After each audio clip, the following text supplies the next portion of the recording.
Okay, guys, today's guest is our guest host, Dave Hillis, multi-platinum producer and engineer. And today we give you our top 25 drummers in rock and metal.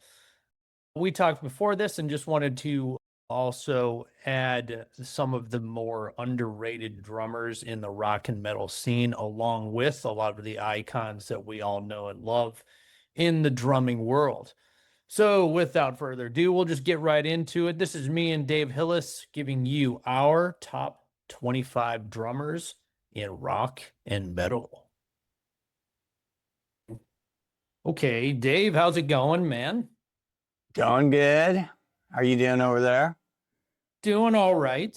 Talking about drummers today. I know you're a very experienced producer and engineer, and you've worked with a ton of drummers. We talked, and I'm a drummer. I just wanted a different perspective. Mixed tier drumming. Yeah, we've done work together. I thought about having some drummers on here to discuss like our top 25 drummers. It's always hard to do these lists, but they're fun to talk about. It's fun to converse with people online about it with all the opinions and stuff. And some of them are pretty strong. All the major publications do them annually, and I read them and I'm like, what? This person's not on here. We talked off mic about our top drummers that don't get a lot of love, usually underrated. And that's kind of what we're doing this list to shine some light. Yeah, we're mostly talking in the rock metal world. Yes, this is our top 25 drummers in rock and metal. You can be pulling up like Buddy Rich and Oh, yeah. And people beyond that don't get the love. yeah, All the Muscle Shoals guys and all the session players, Fame Studio, right. all those guys. Motown, you could get into that. Maybe we'll do that someday. We'll Yeah. rock and metal today, and a lot of rock and metal drummers are influenced by jazz and blues and swing. And Sure. all so those are my favorite types. So just want to ask some questions for you as a different perspective, because I have it as a drummer, and I've done a lot of studio work and a lot of live work, but you have a lot of experience with. How many drummers do you think of? Very famous, very iconic, all the way down to very independent, small people. You know, far more unknown drummers than, famous drummers, but some of the famous drummers I worked with are pretty famous. Yeah. In general, doing this kind of work for as long as I've done, there's so many people just doing and bands doing just demos and up and coming and throughout just working in different, being the house, kind of a house guy at London Bridge in Seattle for a while. Different bands in between, local bands and whatnot in between the famous bands. So I'd be the one doing those a lot. And a couple of people that you did work with that are, in my world, iconic, their influences to me are on this list. So we'll get to them, but there's a bunch of them. Fun. There's always going to be ones you forget or. Well, we could have 100, but it would take us forever. This podcast would be 5 hours long. Okay, I just want to ask you some questions as a producer on drummers. So my first one is kind of what makes a drummer underrated in a producer's eyes, I guess. It's an open-ended question, but underrated. Well, I get that triggers me thinking about a particular drummer. There's a guy named Dean Butterworth who plays with two of those big, huge bands of Sugar Ray and, oh my God, that band. They're really big. And I'm just blanking on the name. The two twin brothers, pop punk band. I'm going crazy. I'm going to have to look at while we talk because that's no problem. But what I'm getting to about him is it's coming up right here. Good Charlotte. Yeah, he also played with Morrissey and Ben Harper, but he's not super famous, but he plays with great people. But I've gotten to work with him in the studio a few times as a hired hand, kind of like a Josh Freese type guy. And one on Kevin Martin's solo record from Candlebox and a couple other artists in Los Angeles that needed me to put a band together or find musicians. And I would call him because he was so incredibly good in the studio. He was expensive, but he was so good. He could just listen through a song once and he'd have a notepad and he said, let me hear it again. And they'd run through it or a demo and he'd take some notes and he'd be ready to cut it. And he would get it in a first take or second take if he needed it. That's just to have another one. And they were so tight and so good. But the thing also about it was somehow through his drumming alone, it was turned an okay song into like the single or like a hit, you know, from drumming, not like adding a chord change or a vocal part or something, but the drum player himself, how he would play it would elevate the song to where, wow, that's the single now, which wasn't even in the running before. So he had this ability, he was so musical.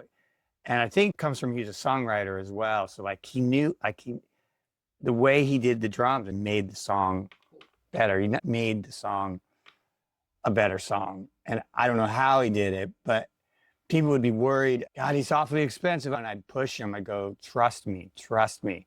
And they'd be like so excited afterwards. And then usually hire him again, even if I wasn't working on the project. Like I'd get calls. Hey, what was that guy you hired's name? Can you give me his number? Guys like that. Also, another factor is guys who can come in and they understand tuning a kit. Like I say, not only being tight and all that, but knowing what to play for a song, you know, those are the underrated drummers to me, you know, just guys that have that ability. Yeah. You know, a lot of the drummers that are real technical get a lot of the spotlight, but yeah, that makes total sense what you're saying. That's amazing. I wish I was that kind of drummer. I call myself a drummer. Man, been playing for over 30 years, but I'm not that guy. Like I'm a rehearsal guy. This King Butterworth is that guy. I know, I think he's Tama endorsed guy, but he is just, and then I even saw him play, like we were working at Cam M Studios in Hollywood, or no, not Hollywood, but in LA. And the assistant was like a metal, really into speed metal, like a metal guy. And he was a drummer. And so he was like, hey, you know, when we were in between takeaway, he was like sitting behind Dean's kit. And he's like, hey, can I play your kit? And Dean's like, yeah, man, go for it. And he was playing these really fast Slayer type things.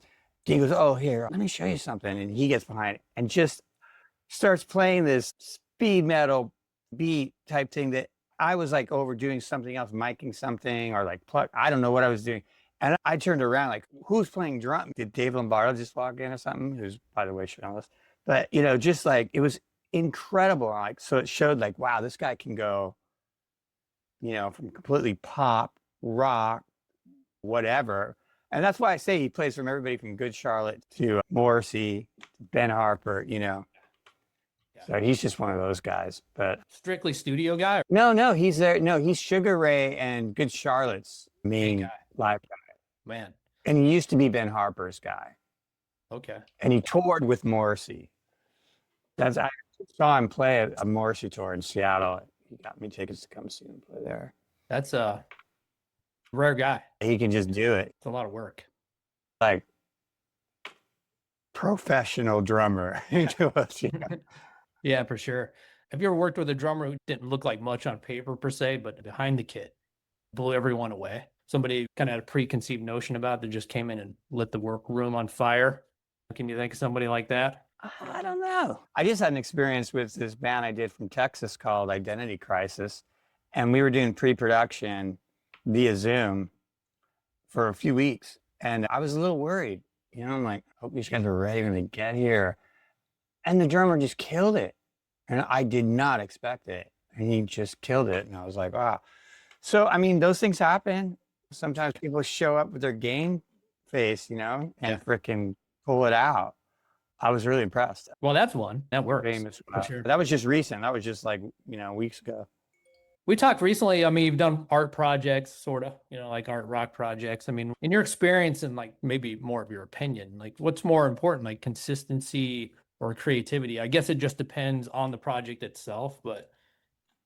Yeah, it does. I mean, even sometimes, you know, personality, like thinking of my own history, my old first kind of thrash metal kind of band, Mace, we had this drummer, Shane White, who was just an oddball, you know, just a quirky, odd dude. But he brought so much personality and weirdness to it came through his drums that it was a style, you know. Was it good? Was it this? I don't know, but it was a thing.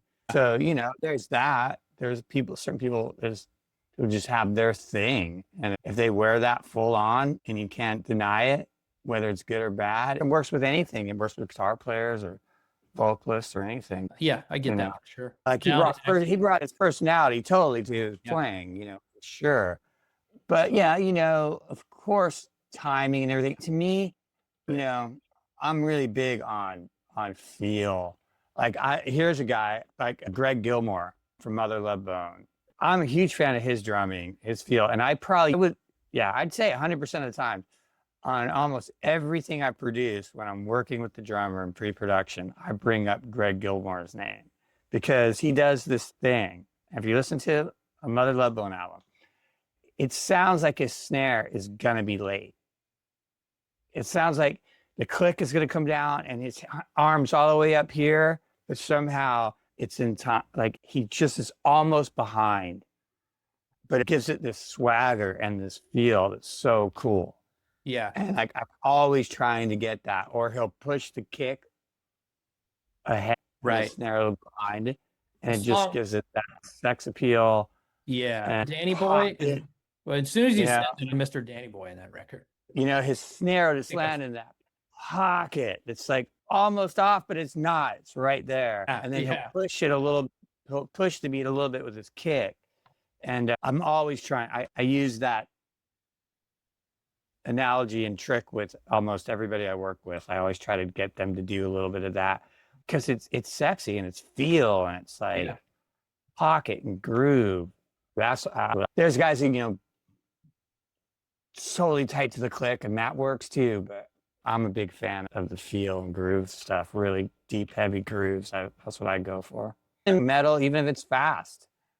Sure. I mean, Slayer, shit, so much. Or if you listen to like 80s hardcore stuff, like The Accused, Verbal Abuse, any of that crossover thrash stuff that was happening in the mid to late 80s, even then they would have this, it'd be fast as hell, but it would have these like a feel to it. Cool drummers did. Anthrax. Well, yeah, the more metal side. I was talking more the punk rock side. Oh, okay. But Minor Threat, more of those on the punk rock so that when crossover, you had the punk bands that were crossing over into the metal, then you had the metal bands that were crossing over to the punk. But on those punk drummers that were more punk influenced, some of those, they'd have a feel. You mentioned tuning drums earlier. What's your favorite type of drum kit to mix, I guess? Because there's so many sounds you want to achieve in the studio. A lot of the rock guys go for the big bomb band, no John Bonham type stuff, but a lot of songs are really tight on the drums too. I have little engineer, producer guy things I like. Like I really like if a drummer comes in and it's like a guitar player with his guitar. They're usually very particular about their kits. Sometimes they'll allow me to do a Frankenstein kit where I'll take different pieces from different kits and we'll build something that totally works.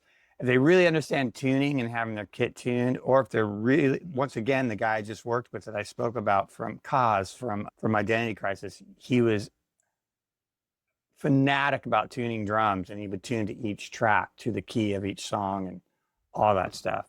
So those are rare. Usually guys don't even know how to tune, and I'm in there tuning. But a well-tuned kit is just going to sound better in a good room. Right. It just sounds great. It just does. It makes the resonance and everything sound right, of course. I really like Noble Cooley snares, and I really like Kepler snares. Those come from my Seattle days completely. Kepler is a Seattle drum builder, tuner, who helped with Pearl Jam 10, and then Matt from Soundgarden works with him, uses his snares. They're loud and metal, handmade, and pounds. He's a crazy artist at making these eccentric kind of drums. But I always like Noble Cooley snares, wood snares, man. Even if I'm throwing in samples, I'll use Noble Cooley samples of Noble Cooley's. I just always get good results from that. I had a Tama, what's that wood board? Starts with a B, exotic wood. Birch? No, it's more exotic, like some Brazilian, starts with a B kind of name. I can't even pronounce it. Some exotic wood.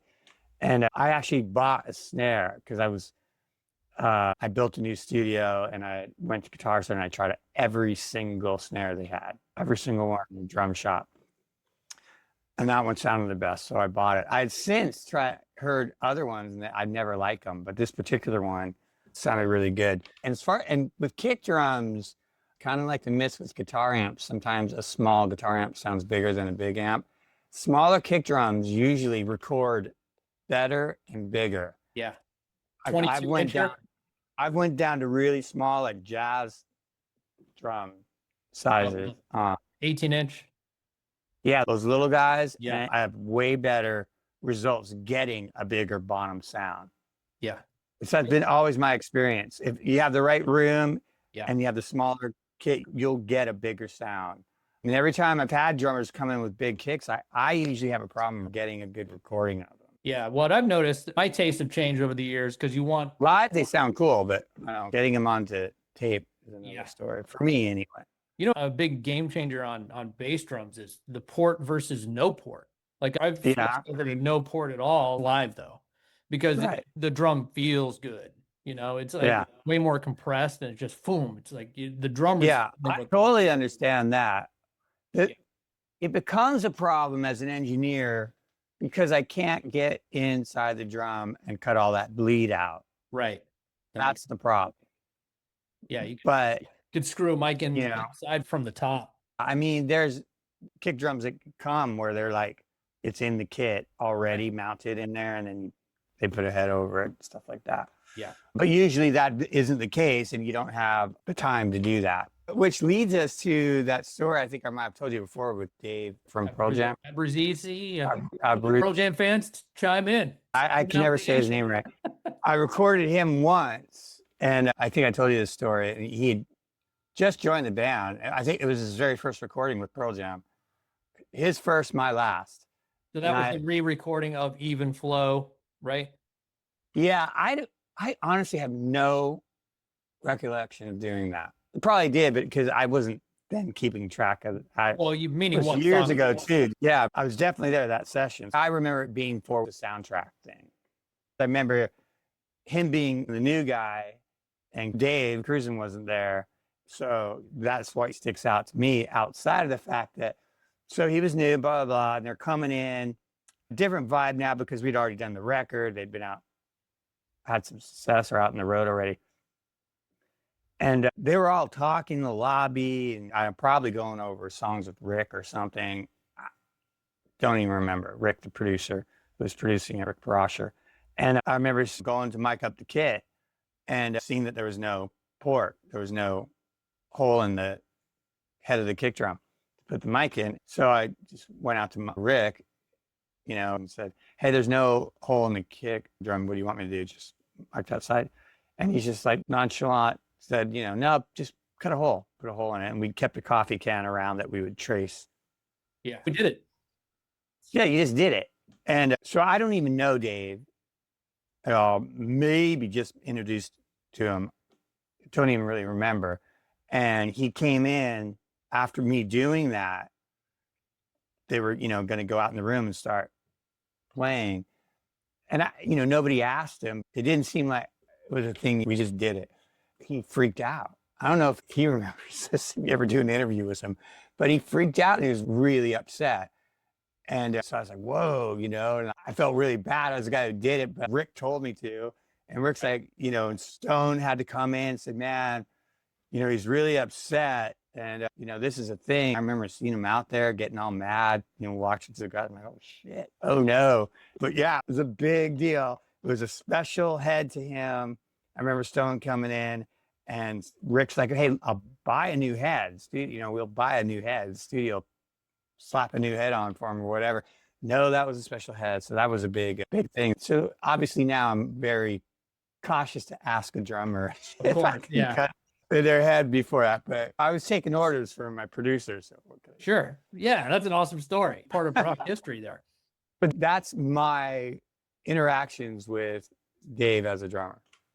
Other than being in the control room while he was recording. That's pretty much all I know about him.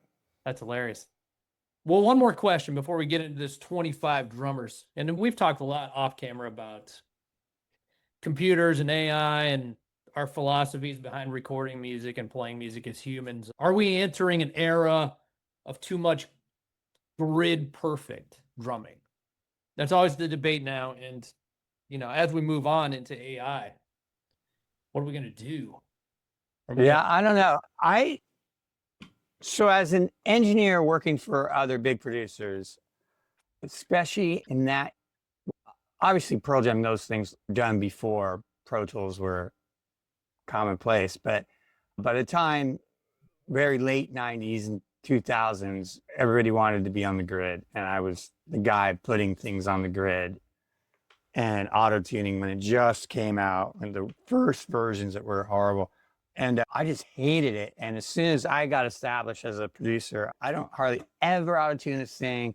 And I don't hardly ever put anything to a grid. If I really have to fix something, but I'm lucky enough now where most projects I do, I'm doing pre-production with the players and we're going in prepared. So you really, and everybody's rehearsing to a click, that I feel like then you better be good enough for it to sound good at that point, and that we're going to get a good take, or I'll comp a take and compile one, oh, first half of this song was great, but then you lost it, but the second half of this take was great. I might do that.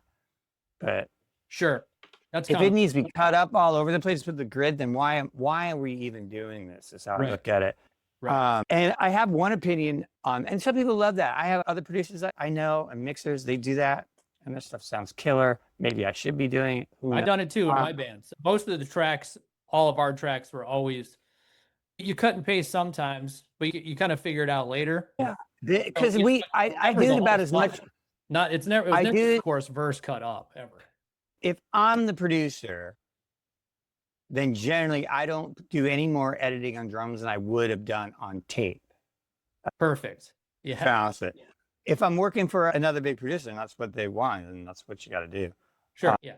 But yeah, and then we'll say this, I have an opinion. I did 4 or 5 years ago, I had a streak of metal bands and more modern metal bands. And I'd be producing and I'd, through talks before I was hired, I'd be saying, I'd really like to approach this in a more old school metal way. So we're not all cut up in those sampled sounding drums. And they'd all agree to it. But by the time I was mixing, they all were like, oh, no, we want it to sound like this. And what bothers me, production wise, it sounds cool. And if you're into it, that's a style and it's a thing. So I get it. Because that's that. Me too, to be fair. Yeah, to be fair. But at the same time, to me, I'm cracking up because there's a time when, I was almost like, I could, metal to a drum machine was pretty cool to me, but that was like crazy to do. It was like, no drum machines, down with drum machines, But now you're doing these mixes for bands and everything's on the grid and you're using sampled sounds because their live kit it's just not going to sound like the records they're sending me. Those are obviously triggered samples. So to me, the definition of a drum machine is a machine playing on a grid with samples. So you're just turning a live performance into a drum machine performance. Pretty much. So I'm like, why? You just should have programmed it with those samples and we would have saved let them play it live. Yeah, but I'm just saying, you saved a ton of time in the studio.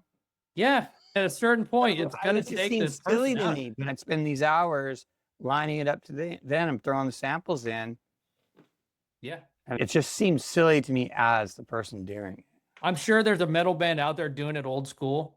I would love to hear that again on record. Yeah, there is. But there was this streak of people because certain bands were. You're right. They wanted to sound like that. A lot of metal records now sound the exact same. And they're cool. They're cool, but it is absolutely drum performance that's been put to the grid with samples. That's all. It's just to me, I'm just saying as an engineer, that's a long way to go. All right. So we'll just get right down to it.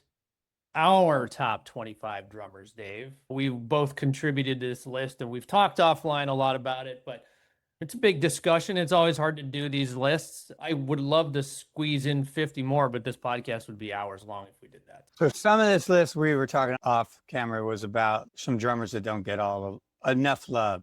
Right. Some are obviously huge names that everybody talks about. So it'll be, we'll bounce back and forth, I guess. Yeah, there's some people we can't not put on here.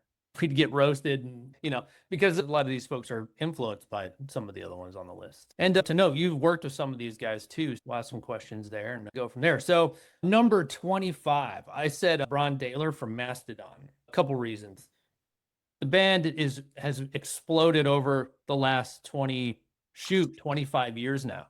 They started from the ground up, worked their way all the way up in a metal band, and they've since changed their style, weaving in and out of metal and rock. But Brann is like a singer and a drummer playing heavy metal music and everything in between with the proggy stuff and all that. I mean, very impressive. And as we talked in the beginning of the show, as far as, metal drummers that kind of get way too on the grid, his recordings don't feel like that at all. And I know for a fact that when he worked with Brendan O'Brien on Crack the Sky, that they did not use a click track. So that's all very impressive stuff to me. Yeah, just singing and playing that stuff. Yeah, those are my thoughts on Mastodon and Brann. What do you think? I'm with you. I'm with you on that. Yeah, and they just continue to get bigger and bigger as the years go on. They just played at Ozzy Osbourne's last show a little while ago, back to the beginning. And for them to even get invited on that thing is a tip to the hat to that band. I think they're going to be carrying the torch for a long time. Yes, Brann Dailor, Mastodon, number 25. Number 24, I put on Tim Herb Alexander from Primus. And my notes here said, I just wrote down, I was like, tastefully technical with approach and groove. Primus is such a weird band. Always has been. Now they're icons. But back when they first started out, it was like very cutting edge to me. At least the sound was.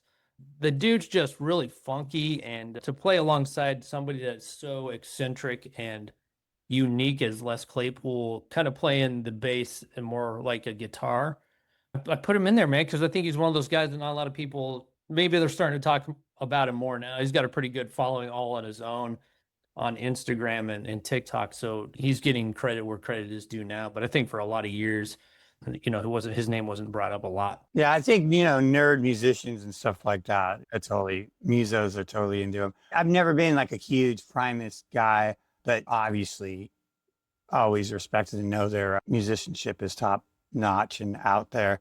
I remember when I first started playing a lot down in San Francisco and the Bay Area, and those early days, they were being talked about down there, or Les was at least, because of Metallica, their whole history there. So I've always been aware of them, but I didn't like listen to the records all the time. But, right. Fun band.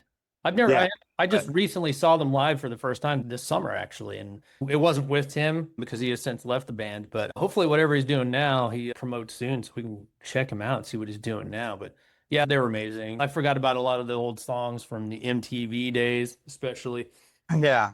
Very good. Les's wife came out, and we were sitting pretty close to the stage, and Les's wife came out and gave us some IPAs and some vodka and cranberries. And just for a little while. It was pretty fun. But yeah, great band to see live. Everybody should go check them out if you get a chance. So we get on the list just for that. Yeah, of course. Yeah, free alcohol. Come on, man. That's rock and roll right there. All right, number 23. We have to put these icons in. I think Mitch Mitchell from the Jimi Hendrix Experience. Everybody talks about him. Everybody knows who he is. He's another one, like we talked earlier about personality in Mitch playing stuff. He totally had that. What was it? There's some things about him where he's not even, I don't know. He's like all over. He's got a really unique style. Yeah. So yeah, definitely, he's a legend. So.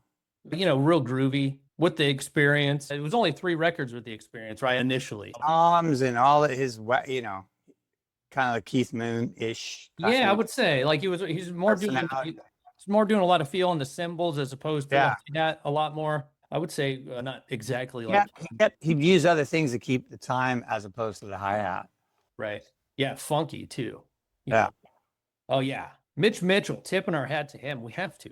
Jimi Hendrix, rest in peace. What an alien that man was. Jeez. 27 years old. I just have to say it. 27 years old, and that body of work that he produced in just a few short years is insane, man. It blows me away to this day. And a lot of those classic rock bands weren't around long, only a few years. Yeah.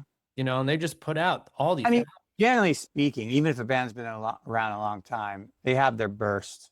their few year period where they make the best stuff. Yeah. And then they go into the cult scene. They can transcend and get their cult following going and be okay the rest of their lives, you know? I think the Doors probably would have been, you think Doors would have been less famous? Here we are talking about the Doors. We didn't even put John Densmore in. Dang it. Who knows? Yeah. Who knows? Who knows? But yeah, another great band. Number 22. I said Nico McBrain and you said Clive Burr. We're both right. We're both right. Iron Maiden, right? Undeniable. Yeah, yeah. It's just preference there. I mean, I loved Nico too. I loved all the Bruce Dickinson era stuff. I just was really moved by the whole new wave of heavy metal era of stuff when I really got, as a young teenage guitar player, just totally getting into it. That era of Maiden, Paul Di'Anno, and Clive Burr on drums. I just thought he was greatest then. So leaning towards him more. What did you think? Do you remember at the time what you thought when you heard that they replaced him? Or was it not a thing so much back in the day? No, it was a thing, you know. I mean, yeah, it was just like how you react back then. You're, what? It's never going to be the same. It's never going to be the same. And Di'Anno was gone. But because when I heard that lineup, for me, when I heard that was the beginning of a big change for me, coming from the classic rock stuff you were hearing in the radios to like moving into that heavier stuff, that whole new wave of British heavy metal, which is monumental for me. Yeah. Did it feel like that was actually your music? Yeah, that was my real coming of age into at that teenage rebellion. I'm going to be in a band. I mean, I always had that even before that, even listening to Boston and Foreigner and stuff. Yeah. It sticks or whatever. But when that level came, that was the, my hair is long. I got the leather and the denim and I'm on, This is my generation stuff. Yeah. We'll get to that. We'll get to my story here in a little bit. You know what I'll say about Iron Maiden? I love all their older stuff, the songs I'm familiar with, but the last two Iron Maiden albums, I haven't heard them. I'm sure they're good, huh? They're worth listening to. They have the same old school vibe. It's long songs. It's super fun. Senjutsu and Book of Souls, man. I'll take note. Yeah, listen to Senjutsu. And, they have a really cool video for one of the songs, which I can't remember the name of right now. But, go check that. Just check out that stuff. Put it on the background. You're going to be like, yeah, this is all right. For a group of older guys at the time, especially, they're shredding, man. They were so good on those two. I loved them. I really enjoyed it. I mean, the pros, man. Yeah, for real. And I think Kevin Shirley produced. Oh, God. Yeah, I'd put him on my top 10 list of producers, engineers, and production. He's just phenomenal. I would agree. He's a phenomenal engineer. He is one of my favorites for sure. All right, 21. This is kind of both ours, I think. Dave Lombardo, man. Slayer. He worked with Mike Patton quite a bit. He's done so many projects. In that metal realm of that kind of stuff, you come on. Yeah, so influential, man. At the forefront. They upped the ante when that came out and with his drumming. So it was like that. I mean, I think like before that, it was like Accept Fast as a Shark. When I heard that, I'm like, oh my God, the double bass. And then when we hit Slayer territory a few years later, whenever that time period was, it was like, okay, now we're on to whole new level. We're on the whole next level. And they probably influenced, I know Anthrax is a peer of theirs, Metallica too, but probably influential on those guys, I would say. I mean, when Slayer. Oh yeah, they were all around. They were all coming at the same time, but Yeah. So I was lucky enough to open for Slayer in my band, so I was like seeing them in sound check and stuff, and it was just like crazy, phenomenal. Yeah. This was on the show No Mercy, so it was actually like their first touring of that record, so they weren't popular yet, except for the people in the underground fanzines. So it was just little clubs that we were playing. Yeah, man, I remind people seeing that firsthand, and it was like, holy shit. Yeah. And I've talked to younger people here and there, and they don't understand that these folks weren't icons back then. They're just kids. Oh, they were just starting out. Yeah. I was doing my sound check, and it was actually with the band Metal Church, we'll talk about later. It was us, the Metal Church, and Slayer. on a few dates. And I remember the first night we played with him was in Portland. And I'm up there sound checking, and then Kerry King was standing like with his arms folded, right up to the stage. Nobody else, and the sound guy, it was it, no crowd yet. Nobody's in there sound checking. I was like, that's the dude from Slayer. And I was all freaking out. Did you win him over? He was a fan. He gave me, Okay, that's good enough. There's nobody. I just knew he was that guy, but he was standing like this. Yeah, that's cool. He's checking you out. Yeah, he was checking me out. Do you remember where those shows were? I have that flyer somewhere. I want to say the Pine Street Theater in Portland. And then maybe in San Francisco, it might have been Stone and Mabuhay. I can't remember.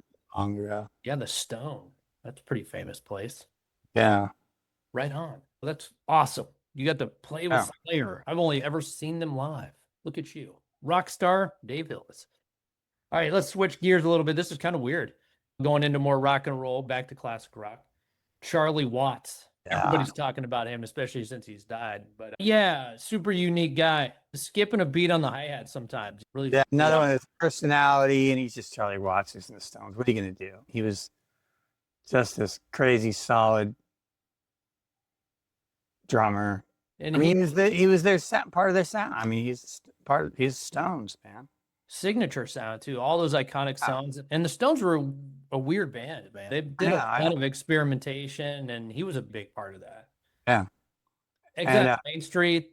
Right? Like his whole thing was. Yeah. I think he didn't want to join the band because he was making money. He was the first one that was making money doing music, and all these ragtag kids were coming out to him. I guess they had to get together, Keith and Mick, they had to get together and pay him to join the band. Charlie Watts was the man. There's a great picture.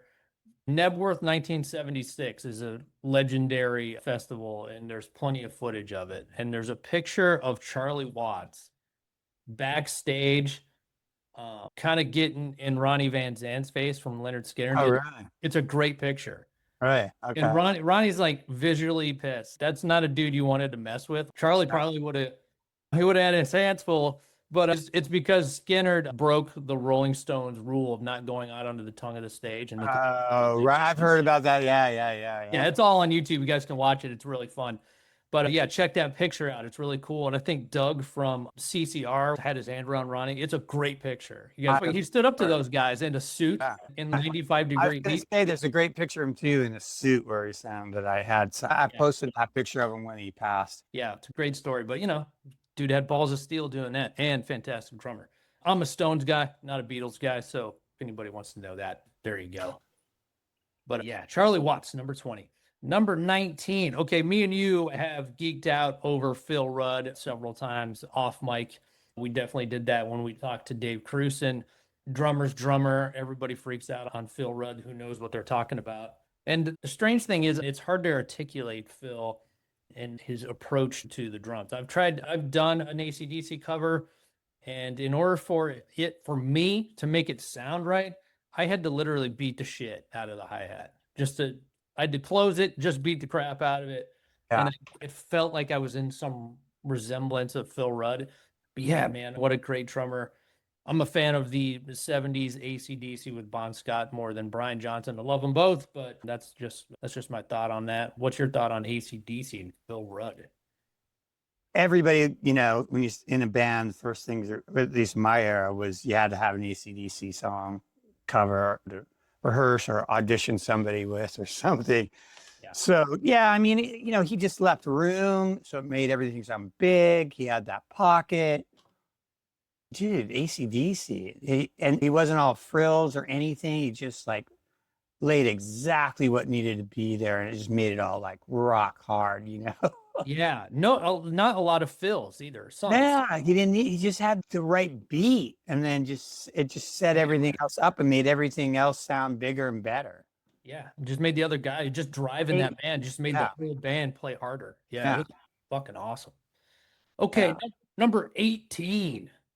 This is your guy. What do we got? I really don't know a lot about Metal Church. Oh, Kirk Harrington.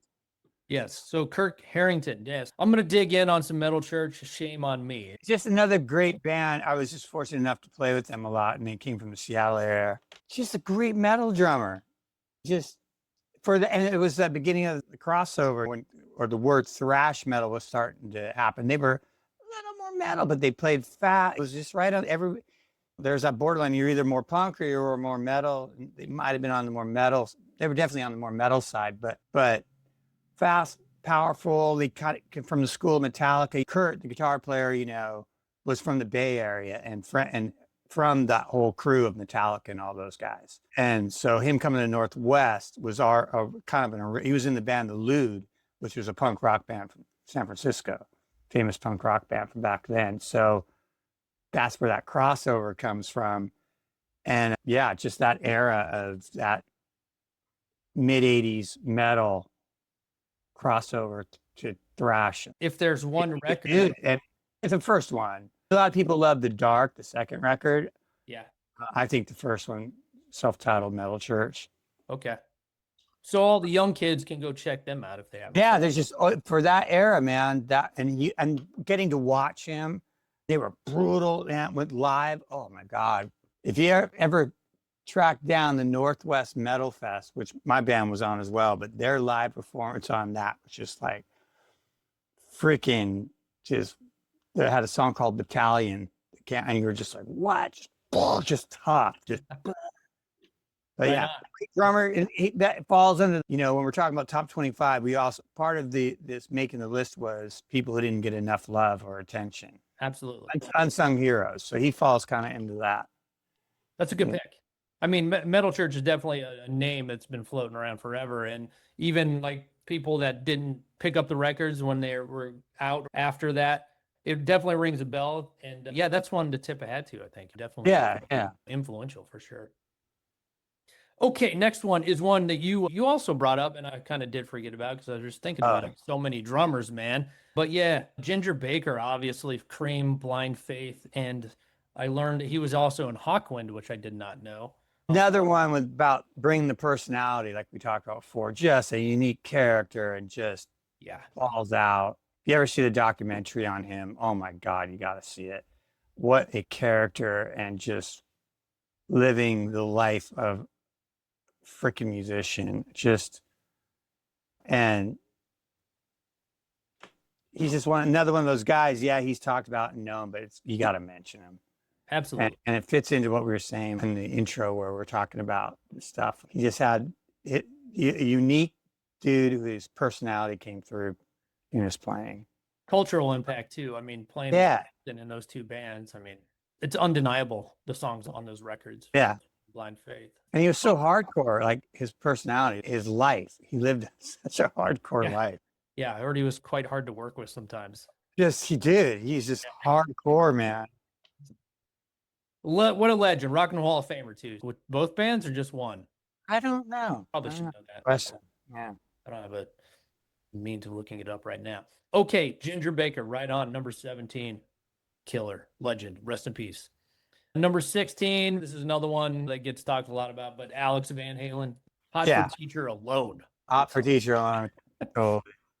I mean, what an intro to a song, Yeah, and weird drum sounds and like. Consistently his too, though. I mean, he always like totally. Alex.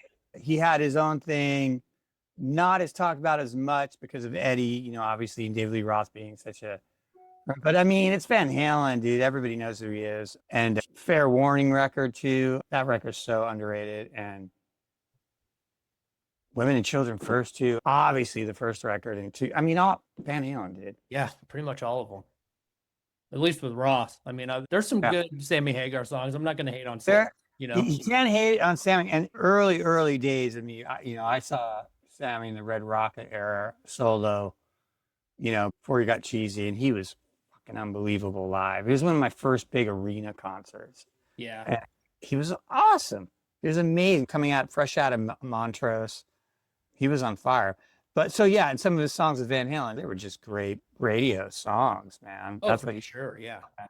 But yeah, I'm more partial for sure to the Roth era. Yeah, me too. Yeah, me too. Yeah. Panama, man, some of those songs are the shit. I can't, Yeah, I like the one. Like I said, I'm outside of course the first record, but I like Fair Warning and Women and Children First. I always thought those were just underrated. Yeah, they're solid. 1 and 2. Great songs in there. Yeah, 1 and 2 for sure, My obviously. only criticism is I think they just kind of did a little too many covers sometimes. It's like, come on, do your own thing. That was Ross. That was Yeah. Yeah, that would be my only little bitch. That's why I like those other 2 records too, because they weren't as radio friendly. They were great records. Yeah, man. Alex Van Halen, Eddie Van Halen, rest in peace, man. Jeez. Number 15, this one might be controversial. I don't know why. I've always been a defender of this guy. Lars Ulrich from Metallica, man. The hate, I think the hate started early 2000s for Saint Anger on the snare drum. That record is difficult to listen to. I was not a fan of it, but I would never hate on Lars for that. I thought that was a little overblown, but yeah, whatever. Yeah, I mean, he's a legend, man, in those first 5 Metallica albums alone. And I do say 5. A lot of people say 4. I like the Black Album. I thought his best playing was probably on the Black Album. He would just incorporate a lot of swing on that record. And I think Sad But True is one of the audibly heaviest Metallica songs there is. And there was a lot of swing and a lot of groove in that. And it's hard to play simple sometimes, especially when you've been playing, Yeah, the totally. way he was playing on those prior records. That's hard. Yeah, it's hard to change to that. Yeah, man. I have a different relationship with Metallica in general, just because I was in that era where I was playing down in San Francisco and I was getting their demo on cassette, playing at Berkeley's Inn, and our shows, there'd be Cliff and Kurt in the audience, and we'd be hanging with them and Pusshead. I don't know if you guys know who Pusshead is. Yeah, that's the artist that did all the. Yeah, well, he was also in Septic Death, and he did all the famous skateboarder and journalist. And he was a friend of ours and really supported us. But he was really good friends, obviously, with Kurt and Metallica and all that, and did their artwork. So we got to be around that and free Metallica, even Kill 'Em All, free the record. But you can't deny the first record, Kill 'Em All. And I totally was into Metallica. I was starting to I even liked the Megadeth demos better when I was getting them. And I loved Exodus because, and you got to remember, I was there seeing the stuff live in the clubs and stuff. And, I had a weird perspective on it all. Mm-hmm. But when I heard Ride the Lightning for the first time, I can remember him vividly coming home with the record and putting the needle on and hearing the acoustic intro thing and it comes on. I remember falling to my knees, like going, like a metalhead, like just alone by myself, putting it on for the first time. I thought that record just killed. And that's good, not bad. So a lot of people, that's what I just had to go. And I'm one of these people, sometimes I hold out on people, because everybody else is into them. So I'll hold out. I won't give it up for a while. Yeah. I did that with Jack White from the White Stripes.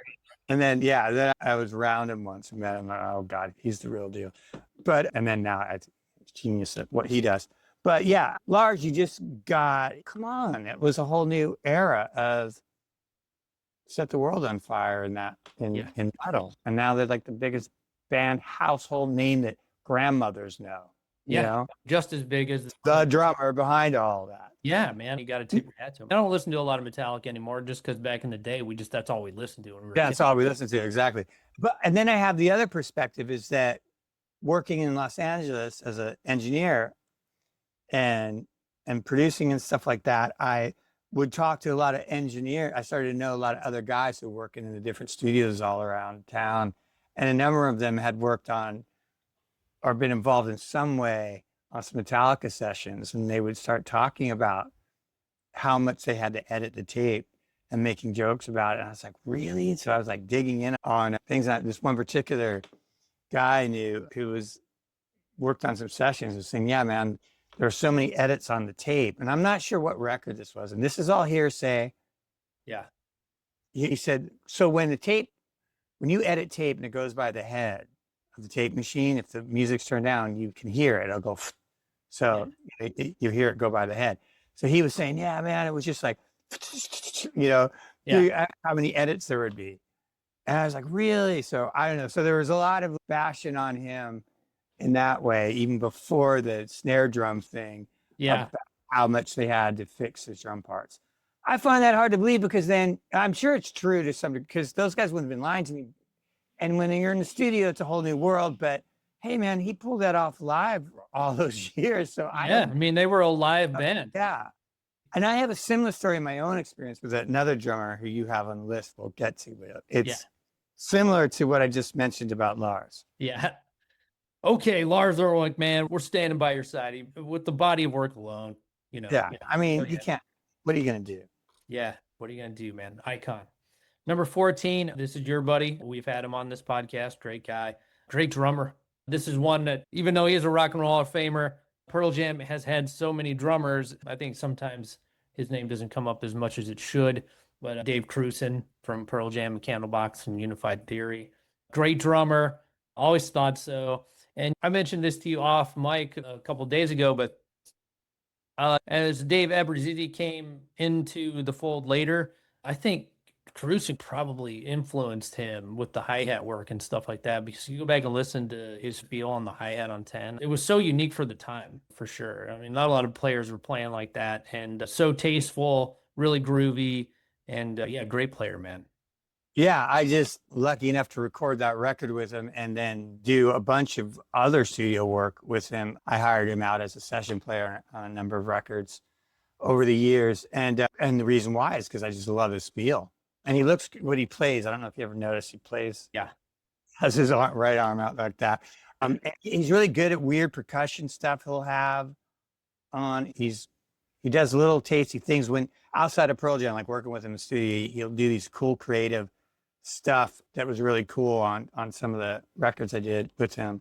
When the second drummer came in and then you got Cameron and all that, and everybody who's played with Pearl Jam is great, obviously, but yeah, I felt like Dave got lost in that.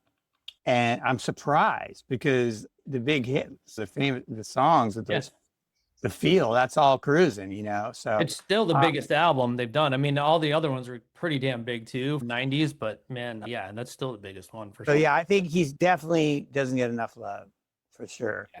Dave Cruzin. But he did get in the Hall of Fame, so good for him. Yes, amazing. He deserves it. Dave Cruzin. Number 13 is one of mine. I've interviewed this man before. I've seen him live a couple times over the years. Oh, several times. And what am I saying? Joey Castillo. I agree with him. He's classic metal drummer. Beast of a drummer, man. I saw him a few years ago and he was like in his early 50s and just one of the most powerhouse, intense guys I've seen ever. Hardest hitter. I was like, for a 50-year-old man to be playing drums like that, it's like impressive. Yeah. And his body of work too. He's worked with so many people. Yeah, he's played with everybody. It reminds me like a Cozy Powell, who should have been on this list too now that I think about it. Oh, yeah. Damn it. Yeah. Where they played with all these different classic metal rock drummers. Yeah. Yeah. I mean, Danzig, Queens of the Stone Age. He played with Scott Weiland on his last tour. He's been playing with Zach Sabbath, which is the Black Sabbath cover band. They're fun. Very fun band. I saw him with them many times. And he's now, I believe he's with the Circle Jerks, just tearing it up, man. What a weird thing that he's in the Circle Jerks too. It's so great. Yeah. I mean, so diverse. I mean, just Queens of the Stone Age to the Circle Jerks alone. That's pretty wild. Very diverse player. He's done this. He's been in multiple projects at the same time. So when I talked to him on my last podcast, he came out to Cleveland. We sat in the van and we just talked. I was like, how do you do this? He played in a band called Sugar Tooth in the early 90s. 2 great records with them. And, I was really interested in those two. So I was like, how do you do this? He's like, yeah, I gotta go home. And in like 2 days, I got to go back out on the road with another band. He's a pro, man. He's got to work. Just a beast, man. I mean, and, yeah, tip of the hat to him for sure. One of my favorite. Yeah. Yeah, and just another one that he's making music for a living, so that's amazing. And he keeps it going, but I don't think his name gets brought up like it should. It gets brought up in the world where when people are looking for a drummer, the record labels and people like that go, oh, he's on that list. For sure. He's on that A list of if you need a guy kind of thing. Yeah, he'll come in and bash it out for you for sure. Number 12 is another one. Very influential drummer, Reed Mullen from Corrosion of Conformity. Very unique. I've seen him live many times over the years. Rock solid, really funky, punk rock, southern rock, heavy metal, all mixed into one. And again, sprinkling some funk in there. When he passed away a number of years ago, I had no idea he was as influential as he was. We just loved him as a drummer in COC. Yeah, I huge COC fan, early COC fan, and got to open for them too back in the punk rock club days. So absolutely agree with that. Yeah. Everything you just said, totally agree. Yeah. When he passed away that morning, I was scrolling through Instagram and the same picture of Reed was on every major band's Right. Instagram. Metallica, Anthrax, all of them. There were 20 or 30 bands, big bands that were referencing him. So yeah, man. But they were a band, you know, when you say Anthrax and bands like that, because they were a band that, like I say, when we go back to the crossover thing, the Corrosion was one of the bands that were making those metal guys crossing over to punk. Did it again. They did it again in the 90s when it was, you know. Yeah, then they went the other way. Then they went in the metal way. So yeah, but that was part of what the whole crossover scene, and that you're just bringing up Circle Jerks and Randy playing for them now. Like that stuff didn't happen until to that crossover moment.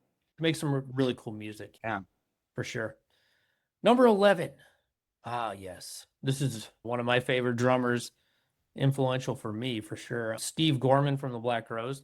Oh yeah, you're a Black Crowes fanatic. Black Crowes, yeah, fanatic. Although he's not in the band anymore, which is kind of a drag, but I'm glad Rich and Chris are still out there writing songs and doing it, making records and doing it for the right reasons. And I just saw them a couple weeks ago and they were just as good as I've ever seen them. So, but Steve Gorman, first, let me see here, 7 records or whatever it was, or more than that, 8 now. All the big hits. And when Jimmy Page comes a calling to stand in place of John Bonham, that right there, you have to tip your hat to that man. Very good drummer. Serving the song is what I would say about Steve Gorman. Right. Yeah, I'd agree with you there. Absolutely. Yeah, big, bombastic, great drummer. Great live drummer and in the studio. Very unique sounds. Every album sounded different when he was playing with them. And so that kind of tells me that they were always exploring in the studio. And I think he was a big part of that. So great drummer. Hopefully they get in the Rock and Roll Hall of Fame someday. I'm sure they will. They were they were just on the list last year, but didn't make it. So maybe someday soon. But a very non-conventional band, even with all the hits and stuff. They were just not gonna. They don't compromise. It's very much. They don't compromise. Yeah. Very much punk rock attitude and energy. If it doesn't sound. No, I love hearing him talk about when the Crowes talk about that. The stories where they don't compromise things, you know, they're hilarious. I heard him talking about when they played Saturday Night Live or something and something went down and they would, I don't know, they got balls. I think Chris just told that story when he was on Joe Rogan's podcast. So if anybody, I think that's what I must have heard. Yeah. Yeah. So if anybody wants to get a good healthy dose of Chris Robinson stories, go watch the JRE episode with him. Yeah. It's really good. He's a talker and he's very interesting dude. Yeah. Love Chris, man. Rich is cool too. I've met him several times and followed his solo career before when the Crowes were on hiatus. So all good music, great music. Go get all the albums, not just the first one. Go get all their solo stuff. They're an independent band now, guys. Follow them and support that band. Fucking awesome. Number 10. This is kind of keeping in the same vein. Butch, Trucks, and Jaimoe from the Allman Brothers. I think when people talk about the Allman Brothers, obviously Dwayne gets mentioned quite a bit, and he should. He was the leader of the band, and by all means a prodigy. If you go back and read his story, another one of those guys that just produced a large body of work in just a few short years before he was killed in a motorcycle accident. So a lot of drama in the Allman Brothers in their story specifically. So I think what Butch and Jaimoe accomplished together as dual drummers in a band. Yeah, the whole dude drummer thing is crazy. Pretty wild, man. I got to see the Allman Brothers once in the early 90s, and it was just life-changing, man. I got nothing but, jeez, you know, thumbs up for the Allman Brothers and them. Yeah. So can't say anything bad about it. No punk rock or heavy metal, but rock and roll, Southern rock, and highly influential and innovative, too. You got to give it that. Oh, yeah, for sure. A lot of elements of jazz, and 2 drummers, a band like that is just, it's a different power. And it's a whole different train of thought on how you're doing stuff. Yeah, for sure. So tipping our hat to Jaimoe and Butch Trucks. Number 9, me and you definitely agree with this one, is Tommy Aldridge, man. Underrated. This is one nobody talks about too much anymore. He was like always my favorite metal drummer when I didn't even know enough to know why. Yeah. I just thought he was cool, double bass guy. I just thought he was the guy. If I had my dream band, it would be with Tommy Aldridge. If I had to put players together, make a super group of metal guys, Tommy Aldridge was the drummer. Even going back to Black Oak, Arkansas stuff. Yeah, Black Oak, Arkansas, and then he went straight to Whitesnake, didn't he? Did he? Oh no, Ozzy first, right? Yeah, I think he was an Ozzy first. Yeah, Yeah. definitely was Ozzy first. But he had some other stuff too. We'll have to That I can't remember his whole trajectory into bands there because he was floating around after Black Oak, Arkansas. I think I can't remember. It's been years, but yeah. And I was lucky enough to see him live with the Blizzard of Oz lineup. Oh yeah, it was one of the most memorable concerts of my life. Seeing Randy Rhoads and Rudy and Aldridge and Don Airy. Amazing. What a beast. And he's like 75 years old and still plays like a monster. So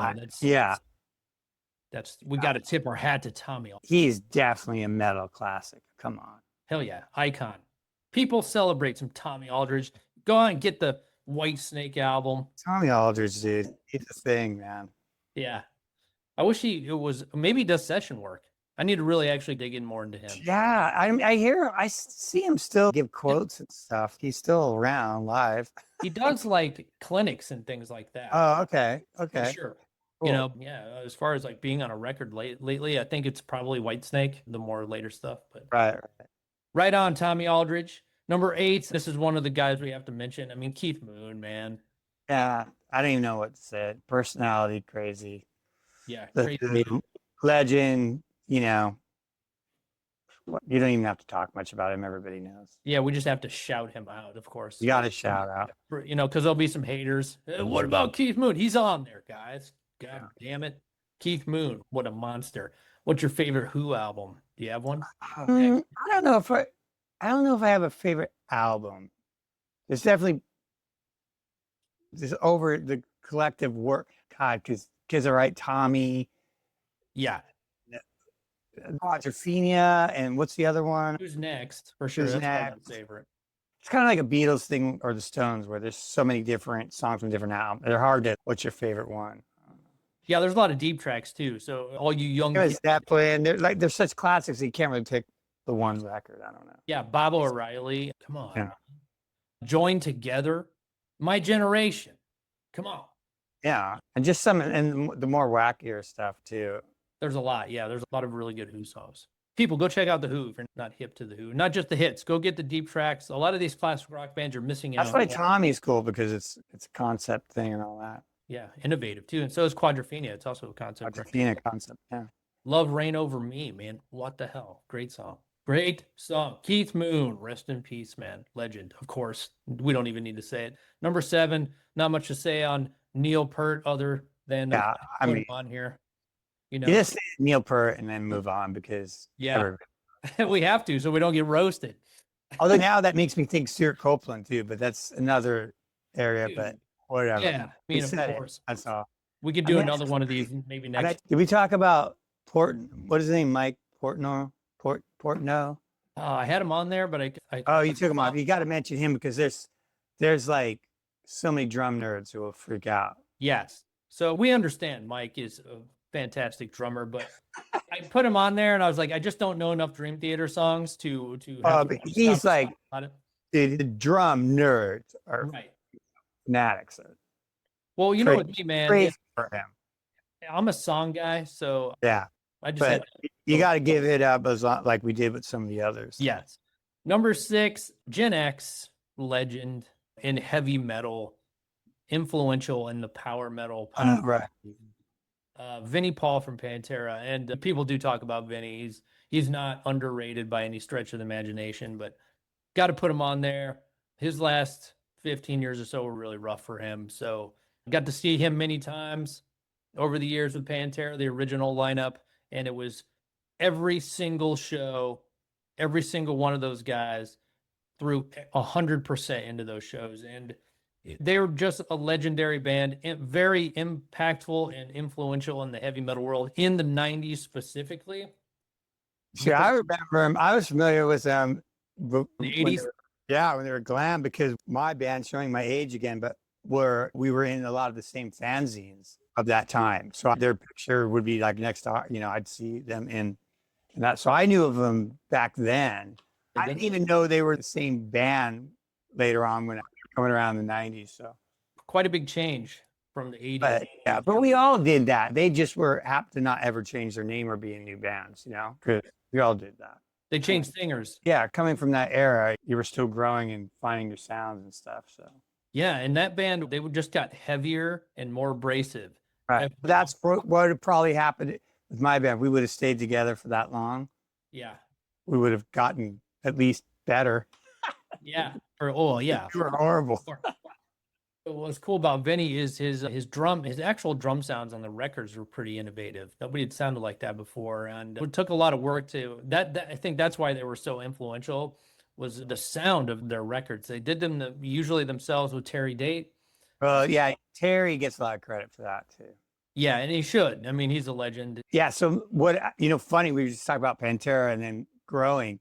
So my band's third record we'd put out too was going to be produced by Terry Date. That's who we were hitting up.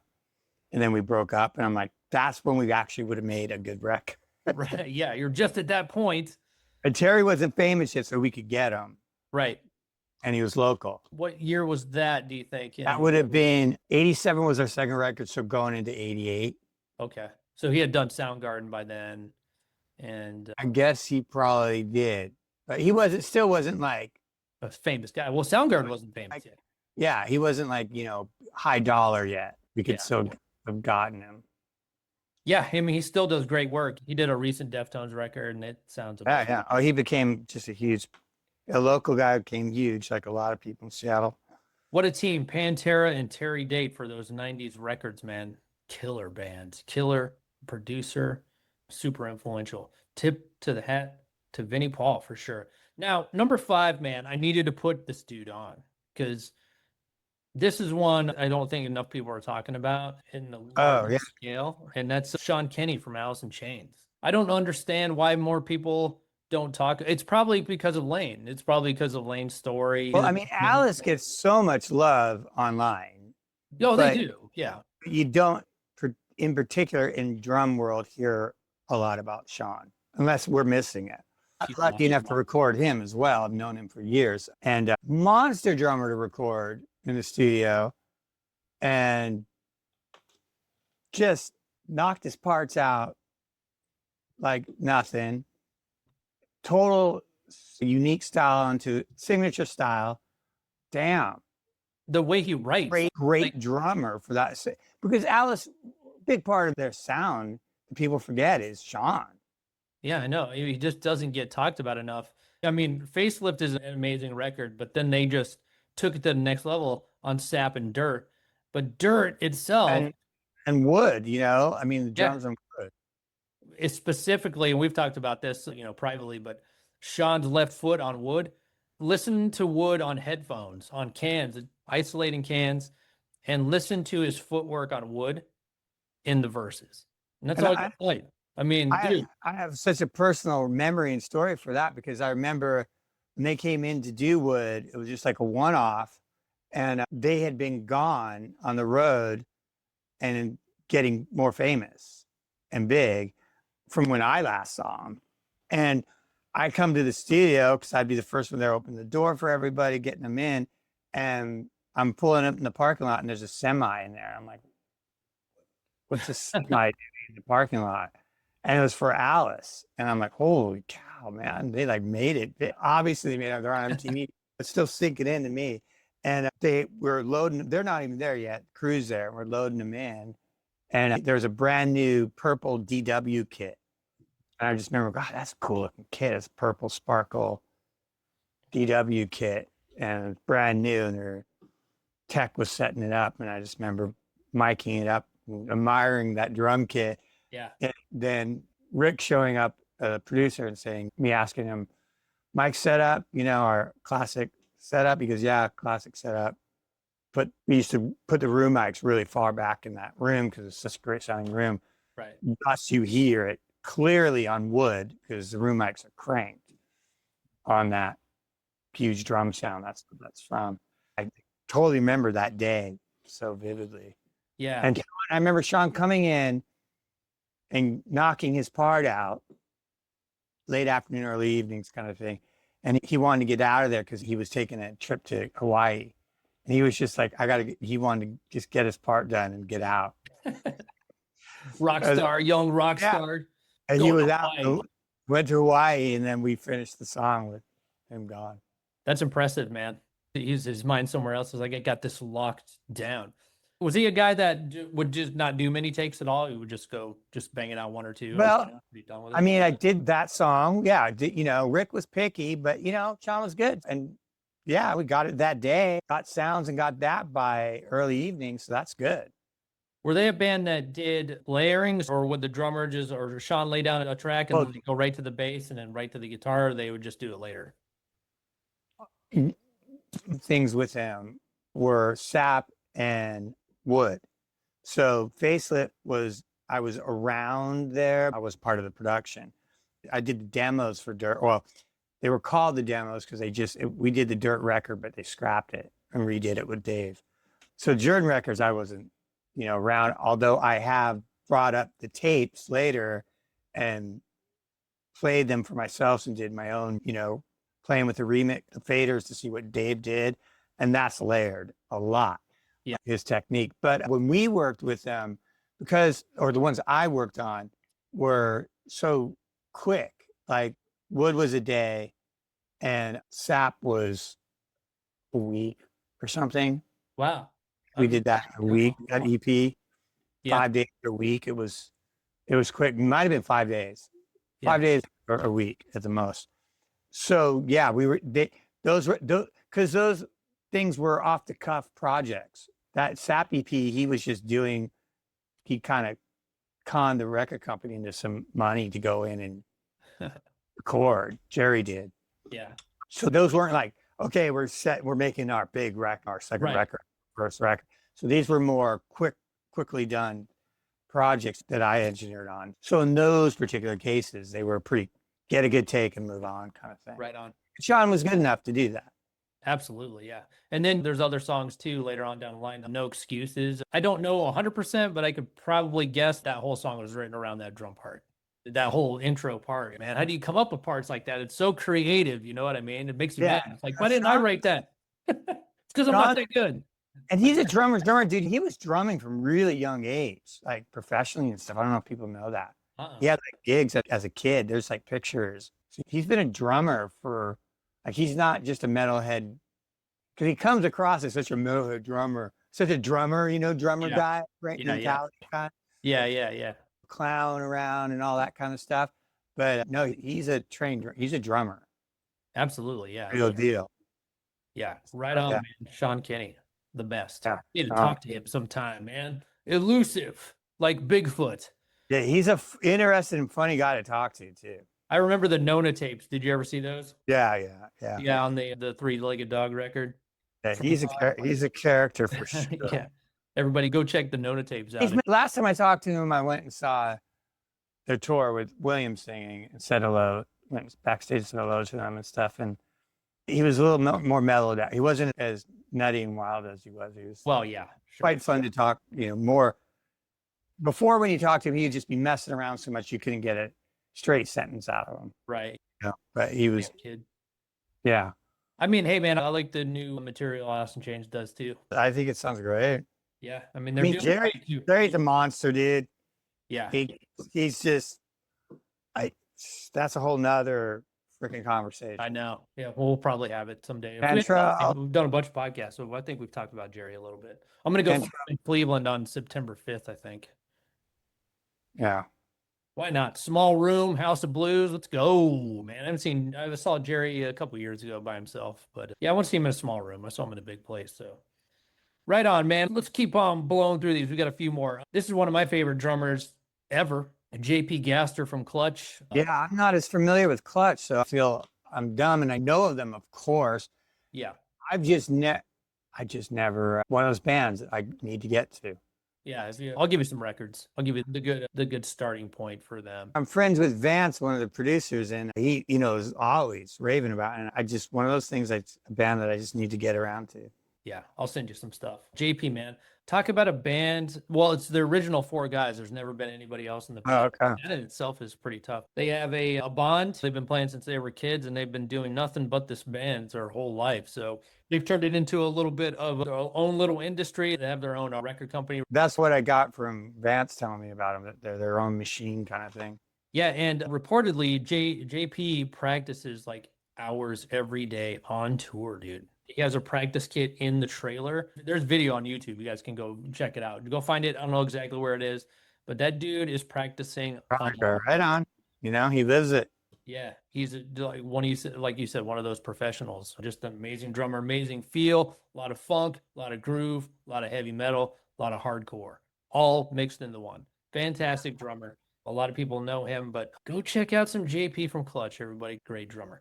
Number 3, another guy you've worked with, iconic at this point, man. He's definitely not underrated by any stretch of the imagination. What an amazing career Matt Cameron has had. Soundgarden, Temple of the Dog, Pearl Jam, and others that I can't even mention right now. Yeah, to correct you, I've never recorded him. Oh. Because on Temple, I was engineering during the mix process. Oh, okay. I got you. So I actually have never recorded Matt. Dang. I did my old band, once again, bringing them up. We did play with Soundgarden once in the early club days in Seattle. Yeah, and he was a drummer then. Old bass player, but he was a drummer. Oh, yeah. Yeah, I think so then, but that's close as I got. Yeah. Still cool, man. Just, incredible drummer. I personally really prefer him in Soundgarden than Pearl Jam. Me too. But I'm going to say that. Actually, my favorite band of the whole Seattle grunge thing is Soundgarden. I'm into the Loud Love record. I think that record is freaking great. It is. Screaming Life. That was for, I heard we'd played with it on seen in clubs, but I didn't even quite get them yet. I was blown away by Chris. Like, who is that? And then everybody was talking about him in town. So I checked out Screaming Life because it was on SST and I was into that. And but when I heard Loud Love, another Terry Date production, I had to give it up. I went, oh, okay. Yeah. I was like, okay, man. And then I saw them live during the Live Loud thing at the Paramount Theater in Seattle when they're playing at a theater. And Chris came out stomping in his combat. And I was like he was Godzilla. And I was like, I had to give it up. I go, these guys are kings. I just thought they were the kings of the whole Seattle thing, in my taste. Dude, I think I would agree, man. I mean, between Alice and Soundgarden, those are my 2 favorites. Yeah. I worked with the other 2, but I wish I would have recorded. And I knew Kim, guitar player, later on, but I never got to record them. I got to record Chris on set and stuff, but I never recorded the band Soundgarden, unfortunately. Yeah, I got to see Soundgarden once in �96 at Lollapalooza, front row. And man, and then Metallica was next. And we weren't scared of Metallica then because, they had the feather boas and stuff. That era, yeah, okay. Yeah. But, so we got to see Soundgarden, amazing, front row. They played Spoon Man. This was on their last record before they broke up, and then they got together later. It was one of the best shows I've ever seen still. And then I've seen Chris a number of times. I saw him on his first solo tour. Yeah, that would have been cool. At 99 at the Odeon in Cleveland, and it was fucking awesome to see him in a small room after the whole grunge explosion, and him deciding to do that kind of whittled that career back down to a more manageable level. And he just came out, killed it. Amazing set. He played Seasons. He played some Soundgarden. And at that time, we had never heard Seasons live. That song, there was no recordings of it live of him playing it. Yeah. Played it with a full band, and it was amazing. Matt wasn't a part of that, but these are just bringing up memories when I started talking about Matt. But Matt's like, he's another one of those top drummers. He's got his chops, and he's Pearl Jam and Soundgarden. Yeah, lucky guy who gets 2 successful bands, let alone 1. You know what I mean? And then 3 with Temple of the Dog too. So yeah. He does all kinds of projects. And he was great on Temple. I love the sound. I mean, obviously he's good in Pearl Jam, but Yeah, he's good in Pearl Jam for sure. his I think his style just fit when he works with Chris. Yeah. Although he's worked with the Pearl Jam guys in Temple, but for some reason, I feel like he fits me perfectly for Temple, of course, and the Soundgarden stuff. It's just, I think he just really shines. Just, yeah. You can't say he doesn't shine. He's just a great drummer, period. He's a workhorse too. I mean, he's very educated. And some of his side project stuff is fantastic. You know what I'd like to see him do is get back with Kim, man. Kim Thale. Why doesn't Kim write some more music? You know, he doesn't do too much. Well, he is doing something, actually. He's doing that. Yeah, he's got some side thing going with another girl singer. Oh, yeah. He's got some other things. That's right. I think he did some stuff with the Nirvana guys, didn't he? Nirvana, yeah, bass player, Chris. Yeah, I'll have to go check that out. I forgot all about that. But yeah, man, it'd be cool. It'd be cool to see Kim do like some Sabbath worship with Matt, like old school Soundgarden again. I would never want them to do Soundgarden again and call it that. But to do that kind of style again would be cool. Maybe call it something else. It'd be awesome. Hook up with some other stoner rockers. It'd be cool to see Kim just riff out with Matt one more time on a record. That'd be cool. But yeah, man, Matt Cameron, had to mention him. Giving some love to Gen X, you know, we got to do it. The next two are pretty obvious, man. I mean, the recent passing of Ozzy, you know, it's got me listening consistently to Black Sabbath again, which I hadn't done. Bill Ward, absolutely. Bill Ward, total, hands down. Love. I mean, amazing drummer. Yeah, sounds great. Even back in the day when they were doing like little 8-track recordings for the records. Amazing drummer. Yeah, sounds great. Tonality, timbre of the instrument, even back then, amazing. You know, a lot of jazz feel. Isn't just heavy metal. Top notch drummer. Yeah, another drummer kind of guy. Yeah, definitely. So we had to mention Bill Ward. I couldn't walk away without mentioning good old Bill. Especially if you're talking rock and metal. And then the number one, man, we got to do it. I thought about this, like how I didn't want to ever exclude John Bonham as a drummer. And a lot of these guys on this list would, if they heard it, they would be pissed at us if we didn't put him on. So, well, he's influenced every single drummer. Yeah. You know, since the Zeppelin record came out, he has influenced every drummer. I think it's what's important about John Bonham, and he's been talked about a lot, and he should be. He's the king, especially with that body of work. But everybody needs to go back and listen to his influences. Go find who they are. That about any, people that you really dig, because it's always so interesting to find out who shaped them.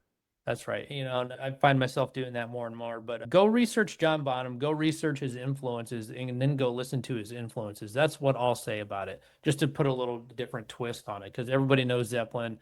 Everything's been said about Zeppelin. The recent documentary was amazing, which we've talked about, Becoming Led Zeppelin. It really gives John's early story. And I think why people love him so much is he was fully developed as a drummer at 16 or 17, which is just unfounded. Yeah. Usually takes a lot of time to become. And that age, and then going to work with such seasoned vets like John Paul Jones and Jimmy. Yeah, of course. Yeah. See, and they were so young in season too. It's pretty wild. That's how you got that good. I mean, John and Jimmy Page had already had freaking hits and stuff. And they were like studio rats and session guys. Like they'd been around the block. They were totally there. And then, Bonham as a young kid drummer, they knew they discovered gold. Right. Yeah.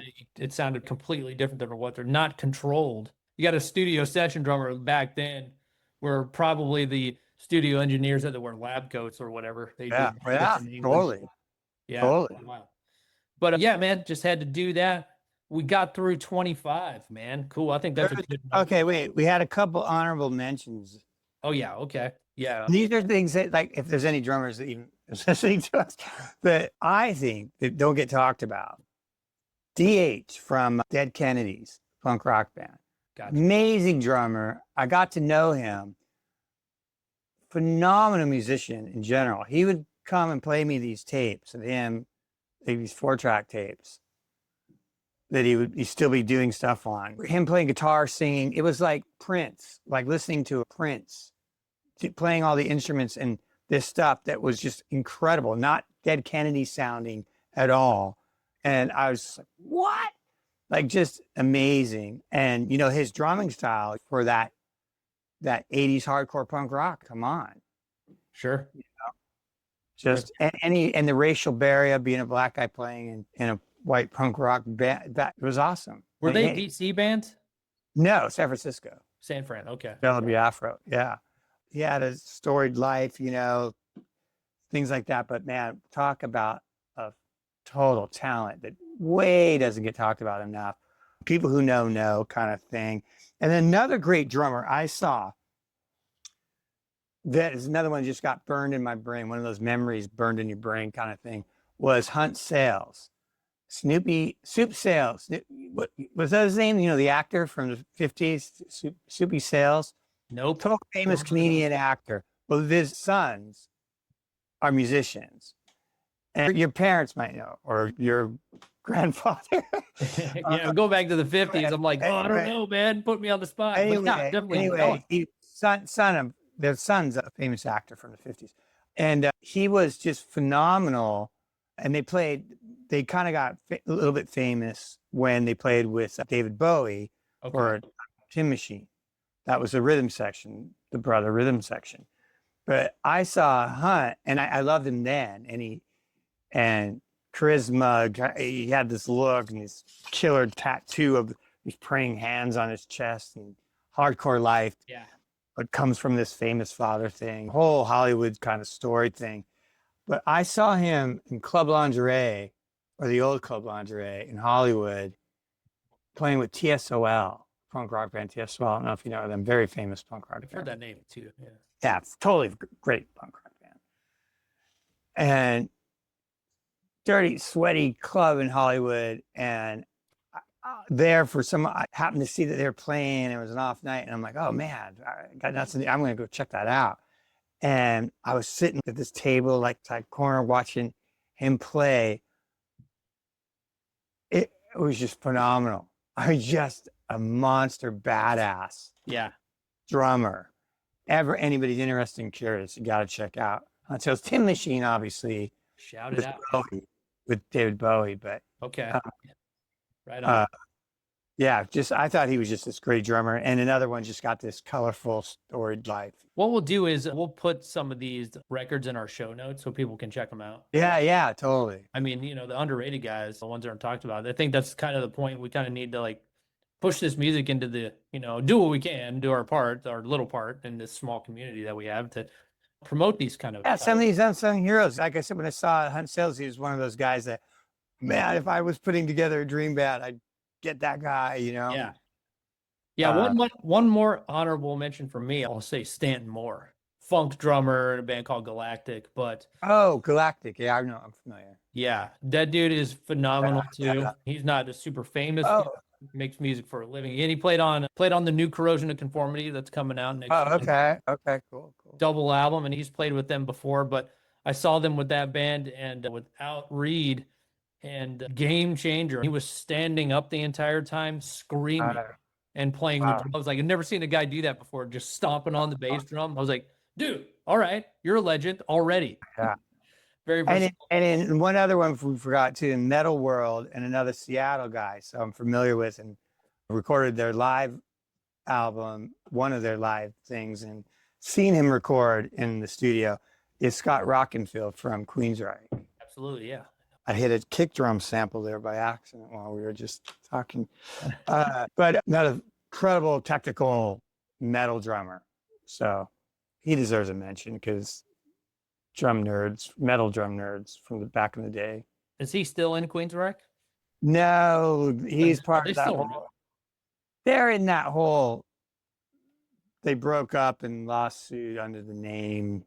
So I think Michael Wilton, the guitar player, has got the name with the new lineup, and Jeff is doing his own thing.